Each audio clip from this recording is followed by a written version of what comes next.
Baik pemirsa, total restitusi yang diajukan oleh LPSK adalah 120 miliar rupiah. Pembagiannya adalah atau meliputi komponen apa saja? Saya mungkin bisa bacakan rinciannya bahwa ganti kekayaan sebesar 18 juta rupiah, kemudian ganti rugi biaya perawatan medis sebesar 1 miliar rupiah dan juga ganti rugi penderitaan sebesar 118 miliar rupiah. Nanti kita akan dengarkan lebih jauh lagi bagaimana pertimbangan sehingga keluar angka-angka ini dari para narasumber. Tapi sebelumnya kita juga akan dengarkan laporan rekan kami Adia Anwari yang mengabarkan sejauh ini hingga pukul 19 waktu Indonesia Barat bagaimana proses kelanjutan dari persidangan di Pengadilan Negeri Jakarta Selatan. Silakan Adia Anwari. Baik Putri Viola dan pemirsa TV One, selamat malam. Dan memang hari ini tadi baru saja dilaksanakan sidang lanjutan atas penganiayaan yang dilakukan oleh Mario Dandi kepada David Ozora. Dan hari ini tadi rencananya memang ada 6 saksi yang akan dihadirkan untuk dengan agenda pemberi permintaan keterangan oleh saksi. Dan untuk saksi yang hadir hari ini hanya ada 3 saksi dan 2 diantaranya ini adalah saksi di bawah umur yang berinisial DT yang merupakan teman Mario dan juga Shane Lucas, dan saksi selanjutnya adalah dengan inisial AF yang merupakan teman David sekaligus adik dari saksi APA. Nah, saksi APA ini juga sekaligus merupakan mantan kekasih dari Mario Dandi, dan sebenarnya saksi APA hari ini seharusnya hadir namun sedang dalam kondisi sakit yang dideritanya, ya ini sedang dalam masa pemulihan setelah operasi batu ginjal, dan menurut kuasa hukumnya yakni Enita memang saksi APA ini tidak dapat hadir dalam kurun waktu 1 bulan ke depan. Dan untuk saksi terakhir yang dilakukan pemeriksaan ini adalah saksi dari LPSK atas nama Abdanev Jopa, dan saksi Abdanev ini merupakan satu-satunya saksi yang digelar persidangan secara terbuka. Dan adapun rincian atau penjelasan yang dimintai keterangan ini adalah khusus untuk rincian dari ganti rugi atau restitusi yang dilayangkan kepada keluarga atau pihak Mario Dandi dari tim LPSK. Memang sebelumnya ini dari keluarga David Ozora ini hanya meminta 52 miliar untuk ganti rugi, namun setelah diteliti begitu oleh tim LPSK ini menjadi 120 miliar rupiah. Nah, kenapa memang jauh sekali perbedaan total kerugian atau ganti rugi yang dilayangkan oleh keluarga korban dan juga tim LPSK ini jelaskan tadi sempat di persidangan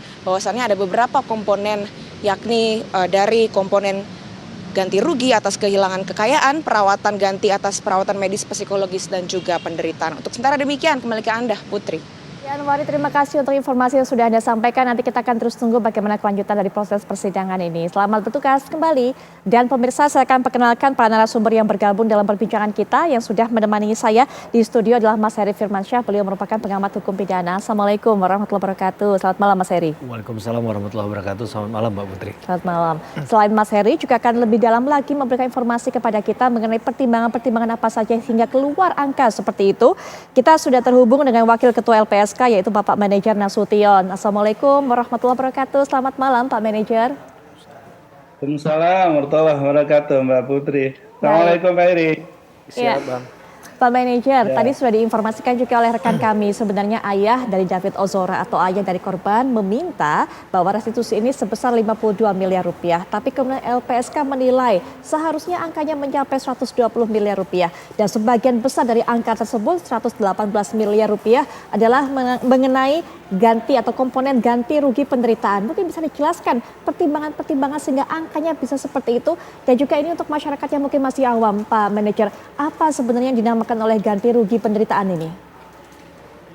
Iya, untuk pengetahuan publik Mbak Putri, restitusi ini kan sebuah norma yang kemudian muncul dimaksudkan untuk memberi keadilan bagi korban kan. Kenapa restitusi penting? Karena seberapa tahun pun pelakunya dihukum kan sebetulnya tidak ada untungnya buat pelaku, buat korban kan. Karena itu muncullah norma tentang ganti kerugian itu. Ganti kerugian yang kemudian kita kenal dengan restitusi itu dibebankan kepada pelaku, di samping pelaku nanti akan dihukum badan begitu ya, tetapi ya juga dikenakan penggantian kerugian yang nanti diberikan kepada korban atau keluarganya. Betul, 17 Maret yang lalu itu keluarga korban, keluarga David itu mengajukan permohonan restitusi Mbak Putri ke LPSK, menyusul permohonan sebelumnya, karena seperti yang diketahui bahwa David ini kan sudah jadi terlindung LPSK beberapa bulan sebelumnya dengan beberapa layanan ya, ada pemenuhan hak prosedural, kemudian ada medis, ada psikologis, begitu ya, termasuk sebetulnya ada permintaan baru yang disebut dengan restitusi. Nah, dalam permohonan 17 Maret itu, betul Mbak Putri, jumlahnya memang 52,3 miliar kurang lebih gitu ya, yang diajukan oleh keluarga David. Nah, setelah kemudian LPSK melakukan penilaian, karena yang dilakukan oleh LPSK itu adalah melakukan penilaian kewajaran terhadap permohonan yang diajukan oleh para pemohon. Dari 53,3 miliar itu, setelah dianalisis oleh tim penilai LPSK dengan tadi mengacu pada 3 kriteria penilaian, 3 unsur yang kita nilai. Betul, pertama ada ganti kerugian atas kehilangan kekayaan. Itu kemudian yang dinilai wajar oleh LPSK itu sebesar 18, sekian miliar ya. Kemudian yang kedua, perawatan medis terhadap, ya, jadi ganti kerugian terhadap perawatan medis itu 1, sekian miliar. Lalu kemudian yang ketiga, ganti kerugian atas penderitaan, yang ini yang cukup besar, sekitar 118. Jadi totalnya itu sekitar 120, sekian miliar ya, yang diajukan oleh setelah dinilai besaran yang diajukan oleh pemohon, terutama keluarga David. Setelah kita nilai kewajarannya seperti itu. Baik. Gitu Mbak Putri. Baik Pak Manajer, nanti kita akan lanjutkan mengenai ini, terutama adalah masalah 118 miliar rupiah tadi untuk bisa menentukannya, termasuk juga bagaimana jika kemudian keluarga dari Mario Dandi tidak bisa membayar, karena yang kita tahu memang aset dari keluarga ini disita. Tapi Mas Heri, siapa saja yang kemudian diberikan kewajiban untuk membayar restitusi ini? Apakah memang hanya David atau Shane dan sebagainya? Ya, tergantung dari permohonan. Maaf, saya Mario Dandi tadi, bukan David. Ya. Mario Dandi, apa Shane Ya. dan juga? Tergantung dari permohonan nanti yang akan diajukan ke siapa ya, Mbak ya. Sesuai dengan ketentuan undang-undang tadi kan sudah dijawab oleh Pak Manajer ya. Undang-Undang 31 tahun 2014 itu ada sisipan pasal 7A dan 7B. Tadi yang dijelaskan, masalah ketika orang mengajukan ganti kerugian, poin terutamanya adalah karena dia kehilangan kekayaan akibat dari tindak pidana yang terjadi pada dirinya, yang menimpa dirinya. Kemudian juga bicara tentang gangguan medis yang timbul akibat dari tindakan langsung dari si pelaku terhadap dirinya. Dan juga tadi bicara tentang dalam hal ini adalah kerugian yang harusnya, yang kemungkinan timbul dari proses itu ya. Maka itu kan tadi dihitung secara detail di situ ya. Memang angka 120 miliar misalnya tidak bisa kita jelaskan secara logika, Mbak. Tapi dalam konsepsi sistem peradilan pidana saat ini memang konteks restitusi bahwa adalah pertanggungjawaban pelaku yang dibebankan kepada pelaku, kepada korban untuk dalam hal ini ganti kerugian yang diakibatkan dari tindak pidana yang dilakukan. Ini kan bisa dilakukan oleh si pelaku tentunya ataupun pihak ketiga. Tadi juga di dalam persidangan sudah dijelaskan. Nah, pihak ketiga ini kaitannya tentu masih berkaitan dengan si pelaku utama tadi. Katakanlah yang diajukan permohonannya. Nah, dalam hal ini kan Mario Dandi ya. Nah, karena kalau kita lihat juga ada muncul sedikit polemik yang dimunculkan dari kuasa hukum saat itu dengan mengatakan bahwa Mario Dandi kan statusnya masih pelajar. Betul. Tidak punya aset, dengan kata lain mungkin sedikit menghindar untuk melakukan pembayaran restitusi tadi dengan dalil ya secara kesanggupan dia nggak punya uang sebanyak itu. Betul. Nah, tapi kalau ada kata atau pihak ketiga, maka ada alternatif jawaban lain yang bisa saja tadi dari persidangan juga sudah disampaikan kan, bahwa mungkin saja ditarik ke keluarga. Ya. Nah, tinggal bagaimana kemudian men-tracing mungkin aset-aset yang dimiliki atas nama keluarga tadi, khususnya mungkin dari orang tua ya. Nah, ini yang kemudian sebenarnya kita hargai dalam proses ini adalah ada upaya untuk memulihkan keadilan bagi korban. Jadi selama ini keadilan bagi korban itu semata-mata dipandang hanya dengan menghukum seberat-beratnya si pelaku, tanpa berpikir kehidupan kedepannya seperti apa. Dalam kasus ini kan ada cedera mungkin yang dialami sangat berat oleh korban ya, si David Ozora, dan ini tidak mungkin sembuh dalam hitungan hari, Mbak Putri. Maka hukum pidana dalam hal ini memberikan perlindungan hukum bagi korban, tidak hanya melihat dari perspektif bagaimana menghukum sekali lagi pelaku dalam sistem peradilan pidana yang sudah dibebankan kepada jaksa penuntut umum. Baik. Nah, teknisnya nanti bisa saja sebelum putusan pengadilan atau mungkin setelah putusan pengadilan nanti LPSK yang kemudian minta mengajukan penetapan pengadilan. Baik. Dalam konteks itu. Berarti ganti rugi penderitaan itu juga termasuk untuk bisa menanggung kualitas hidup dari korban David Ozora yang akan menurun ke depannya, begitu ya Mas Heri? Tapi mungkin nanti Mas Heri bisa jelaskan lebih lanjut, karena apakah kemudian dengan dibayarnya restitusi atau ganti rugi ini bisa mengurangi hukuman tahanan dari para tersangka ini? Nanti kita akan bahas lebih lanjut lagi, tapi setelah jeda kami segera kembali.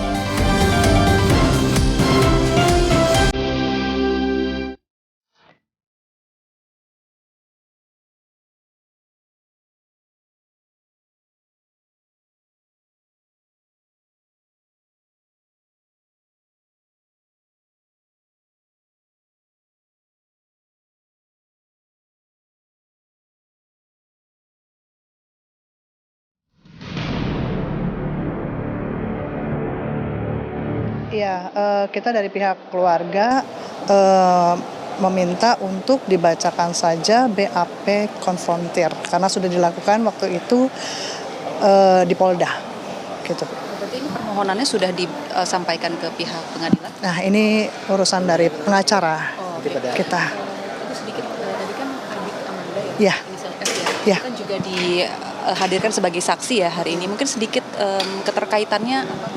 Ya, karena Fernando ini adalah teman dari korban David. Itu satu circle lah, seperti itu. Tapi saat kejadian dia tidak tahu? Oh, tidak tahu. Oke, terima kasih. Pemirsa, yang baru saja Anda dengarkan adalah keterangan dari Ibunda Amanda. Amanda memang tidak bisa hadir dalam persidangan karena masih harus pemulihan. Karena terakhir adalah informasi yang kami dapatkan, baru saja menjalani operasi batu ginjal. Amanda ini merupakan kekasih atau mantan kekasih dari Mario Dendi yang disebut memberikan informasi pertama mengenai apa hubungan AG dengan David Ozora kepada Mario Dendi. Kita kembali lanjutkan perbincangan. Pak Manajer, seperti yang sudah sempat saya informasikan tadi, kita ketahui dalam pengajuan LPSK ini dimungkinkan pihak ketiga yang melakukan pembayaran karena memang Mario Dendi masih seorang pelajar, belum bekerja. Pihak ketiga ini adalah keluarga. Bagaimana dengan kemudian kondisinya saat ini aset-aset dari keluarga Mario Dendi sudah dibekukan oleh KPK, Pak Manajer? Iya, Mas Heri tadi betul bahwa kalau publik mungkin tahu ya, pengajuan atau klaim dari permohonan keluarga itu kan sebetulnya hanya 52,3 miliar. Tapi setelah kita teliti, Mbak Putri, untuk keadilan bagi korban dengan 3 komponen tadi ya, kita mencoba menilai ganti kerugian atas kehilangan kekayaan, kemudian ganti kerugian atas perawatan medis dan juga psikologis terhadap korban, termasuk ganti kerugian atas penderitaan yang dialami korban atas peristiwa itu. Maka nilai kewajaran yang diputuskan oleh LPSK itu hampir 120 miliar. Jadi lebih dari 3 kali lipat dari permohonan yang diajukan oleh keluarga. Nah, kenapa ini kita nilai wajar? Karena kita tahu penderitaan yang dialami oleh korban anak David ya. Ini Mbak Putri kita sudah dampingi kan, sudah hampir 3 bulan terakhir ini ya. David ini akan memerlukan perawatan dalam jangka panjang gitu. Karena itu kita sekali lagi menilai 120, sekian miliar itu nilai yang wajar dibebankan kepada pelaku untuk nanti dibayarkan kepada korban atau keluarganya. Lalu pertanyaannya siapa yang bayar? Ya pelaku. Kalau dia tidak mampu, Ya, dalam undang-undang itu misalnya betul Mas Heri tadi di Undang-Undang 31 tahun 2014 misalnya, di PP 43 tahun 2017, di PP 7 tahun 2018, termasuk di peraturan Mahkamah Agung itu 1 2022 misalnya, termasuk secara internal ada peraturan LPSK misalnya, itu dijelaskan kalau pelakunya tidak mampu, itu sebetulnya ada beberapa opsi ya. Pertama tentu dibebankan kepada keluarganya atau pihak ketiga. Pihak ketiga yang kita maksud adalah keluarganya. Termasuk juga sebetulnya ada subsidiar mestinya gitu ya. Meskipun subsidiarnya itu tentu kita berharap kalau tuntutannya 120 miliar, maka subsidiarnya juga jangan 1-2 tahun gitu, di atas 5 tahun mestinya karena sebanding dengan 120 miliar itu. Tetapi Mbak Putri, kita meyakini, saya kira juga tahu bahwa keluarganya ini kan bukan keluarga orang yang tidak mampu gitu loh. Baik. Keluarga yang mampu gitu. Nah, 120 miliar itu dalam pandangan LPSK, sesungguhnya kita pandang kalaupun dia pelajar, dia mahasiswa, tetapi dia berasal dari keluarga yang saya kira publik tahu keluarga mampu. Gitu Mbak Putri. Baik Pak Manajer. Mas Heri juga mungkin terakhir angka nanti terakhir yang dikeluarkan adalah hakim yang menentukan. Apa yang biasanya menjadi pertimbangan hakim untuk bisa menentukan angka ini? Ya ini menurut saya jadi hitungan yang harus dipahami dari pendekatan kesehatan, ekonomis dan matematis ya. Karena harus saintifik dia terukur. Mungkin ya dilihat dari perawatan medis setiap bulannya. Apa saja yang diperlukan untuk kehidupannya korban ke depan. Karena restitusi itu kan adalah sekali lagi bentuk perlindungan ketika khususnya kepada korban ya. Bahwa sistem peradilan pidana yang selama ini hanya bicara menghukum pelaku, mohon maaf, itu ternyata tidak jangan-jangan bukan itu yang dipentingkan juga oleh si korban, bukan hanya menghukumnya saja, tapi bahwa korban itu adalah mereka yang menderita gangguan secara fisik, mental dan juga secara ekonomi, Mbak Putri. Nah, sehingga biaya-biaya yang dikeluarkan dari perawatan medis yang mungkin akan bertahun-tahun dijalani oleh David Ozora, ini satu hal yang harus sudah difikirkan dari awal. Dan menurut saya ini pendekatan yang sangat manusiawi, yang tidak hanya berpikir sekali lagi hanya menghukum pelaku, dan ini bukan jalan yang sebenarnya bisa menyelesaikan persoalan pidana, karena pada sesungguhnya hakikatnya adalah korban ini juga perlu dipenuhi hak-haknya. Di pasal 98 KUHP misalnya kan bicara tentang ganti kerugian juga, rehabilitasi dan kompensasi misalnya. Ini kan penting untuk kita berikan pelajaran ya, bahwa mungkin banyak yang orang akan memikir untuk melakukan tindak pidana dengan pasang badan saja selesai. Ya, betul. Tapi sekarang bagaimana orang itu kemudian dihukum, aset-asetnya diambil untuk membayarkan kerugiannya kepada tindak pidana yang sudah dilakukan kepada korban. Nah, menurut saya ini jadi orang akan berpikir ribuan kali untuk melakukan tindakan-tindakan semacam ini. Dan momentumnya menurut saya sangat tepat ya di kasusnya Mario Dandi. Dan ini sangat mungkin hakim akan melihat perspektif hukum dari perspektif keadilan korban yang tidak hanya sekali lagi menghukum pelaku. Baik, Mas Heri, terima kasih sudah memberikan pandangannya. Pak Manajer juga terima kasih sudah memberikan informasi kami terhadap langkah dari angka yang diajukan oleh pihak LPSK. Nanti kita akan terus tunggu bagaimana kelanjutan proses persidangan, termasuk juga berapa nanti angka yang ditentukan oleh hakim mengenai restitusi ataupun juga ganti rugi ini. Dan pemirsa, kami akan segera kembali sesaat lagi untuk bisa membahas temuan adanya pungli di rutan KPK sesaat lagi.